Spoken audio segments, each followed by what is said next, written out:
When gamblers or crooks fix a horse race, or they do some inside trading on the stock market, they don't like to tell a lot of people for two obvious reasons. One, the more people you tell, the odds will drop, and that means you make a lot less money. But even the second reason, slightly longer term, is the more people you tell, if people think every time they go to a racetrack, the race is fixed, or if you buy a share in a company, the price of that stock is being rigged by insider trading, well, they're not going to want to play those games anymore. So you're going to kill the goose that laid the golden egg.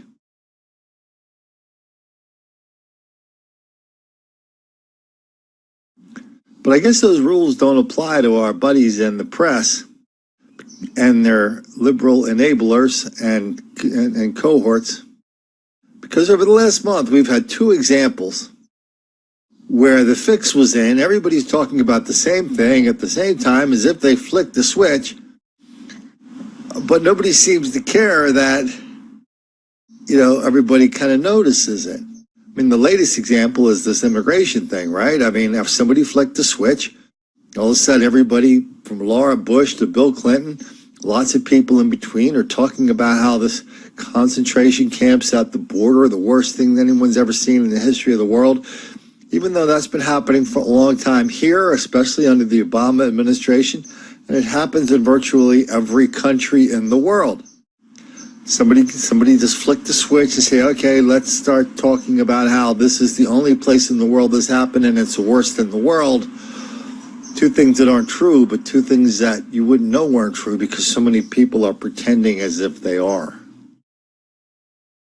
But even before this immigration thing started, just a few weeks ago, there were stories, the same story all over the country.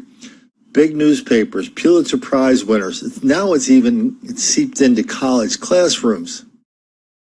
People are, now the new buzzword is white people should not call the police on black people. And here's where it breaks down a little bit for me, because I can't tell whether, A, white people shouldn't call police on black people because black people are always innocent of all of these crimes white people are saying they're committing, even though we've got them on video and audio and witnesses and 911 calls, lots and lots of patterns.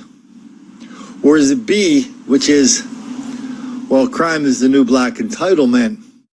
And if you see a black person catching a crime, well, they're just playing a little bit of catch up for 8 million years of white on black oppression and racism. Talkie Magazine had a story about this morning, where the writer talked about how in Chicago, white guy shot a black guy in the middle of a car hijacking. The black guy was trying to hijack the white guy's car. And I hadn't even heard about this one. And all the guy's friends, the guy who got shot, they turned around and said, why'd you shoot him? Why didn't you just let him go? You have insurance.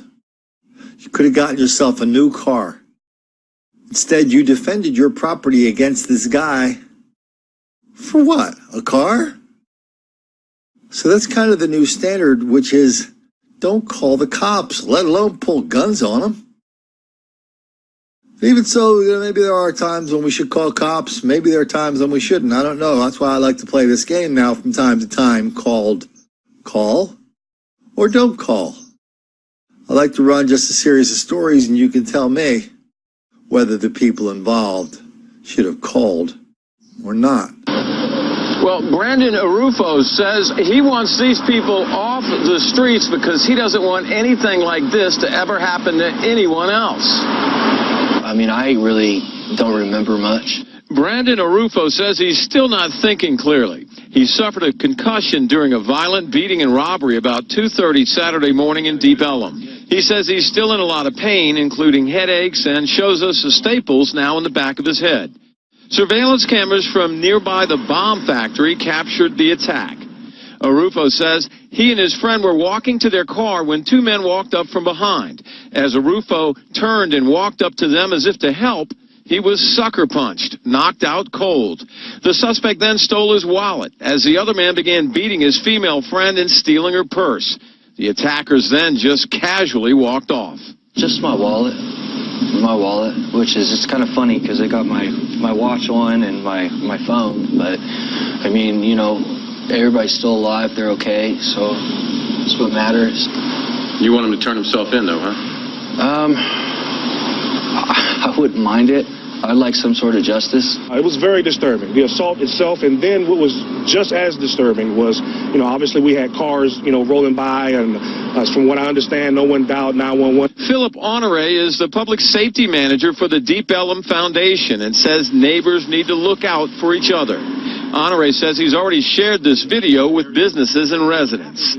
They will share that information, and then maybe we can identify you know, people that want to do harm to us and keep them out of our neighborhood. As Arufo slowly recovers, he has some strong words for the suspects. I forgive you.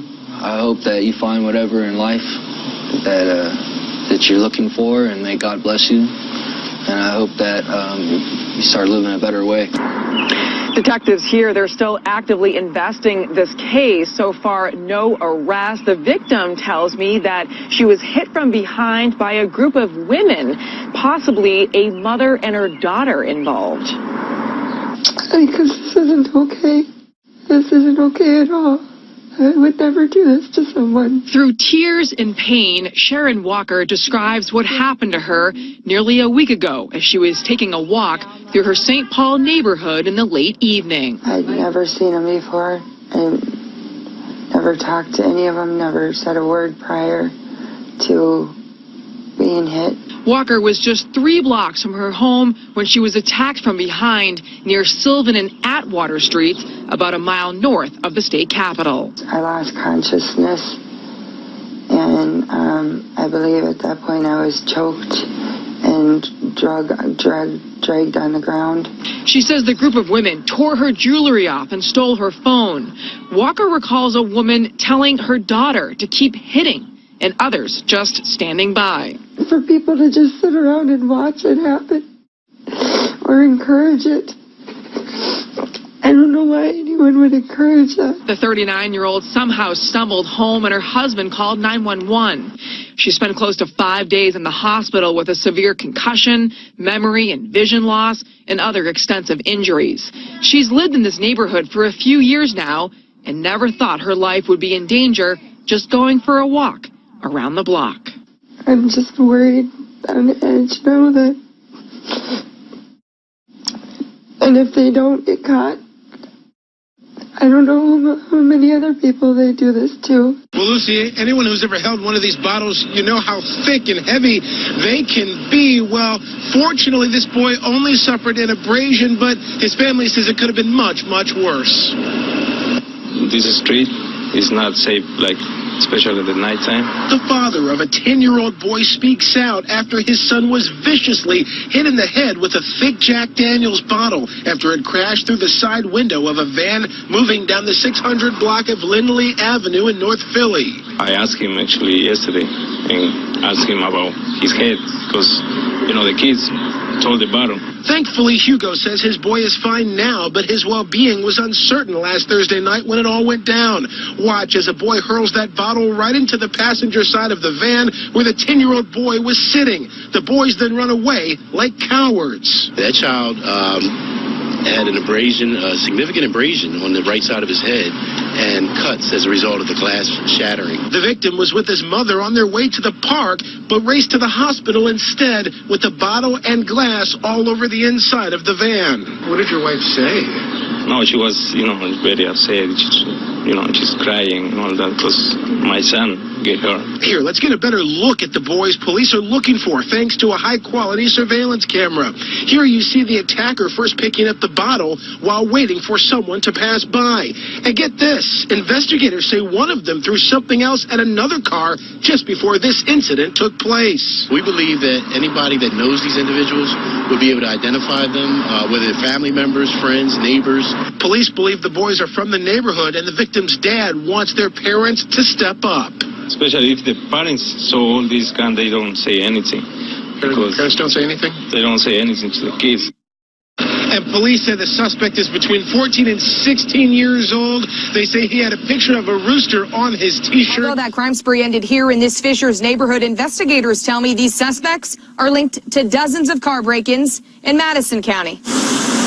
A police officer on patrol in this normally quiet Fishers neighborhood says he spotted 5 teens dressed entirely in black casing cars near 106th and Hague Road. We're just happy that we were able to catch these 5 people and get them off the street before they actually did hurt someone. Police say those teens took off through the Berkeley Grove neighborhood around 5 a.m. on Saturday, but just a few minutes later, Fishers police arrested Akil Miles, Ertez Johnson, and 3 juveniles. Investigators tell me inside of the suspects' cars, officers found a gun, drugs, and stolen items that were taken during several car break-ins in both Hamilton County and Madison County.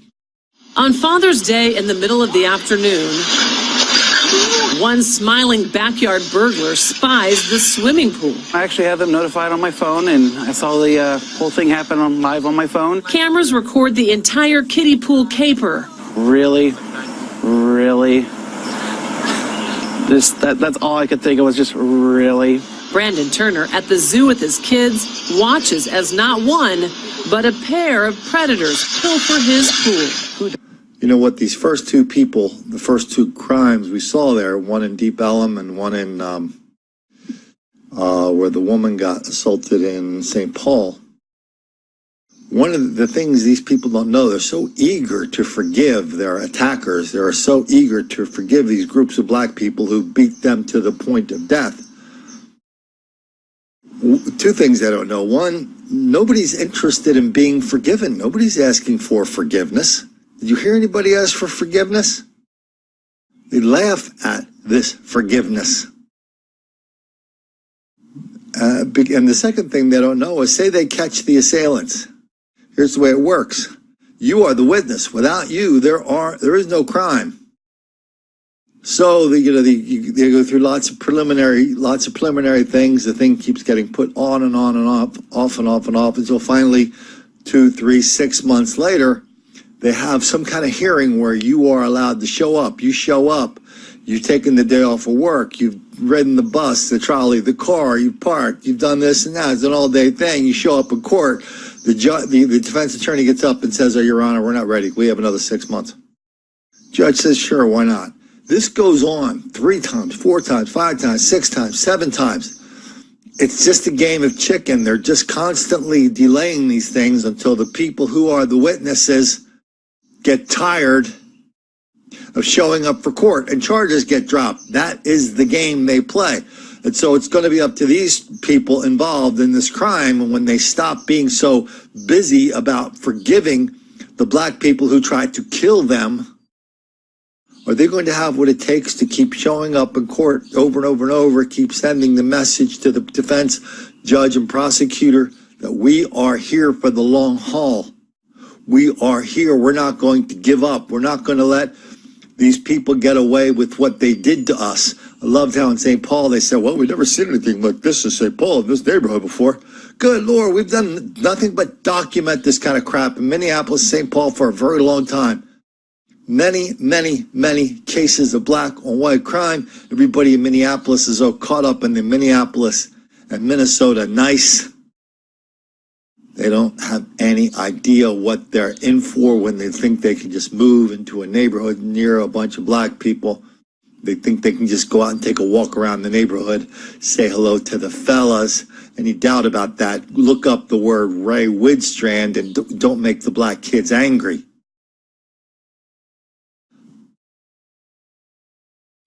In the meantime, it's probably good advice for yourself when you're out there and about trying to decide whether to call or not call. Because the overriding principle on all these questions is whether calling or not calling is going to make the black kids angry.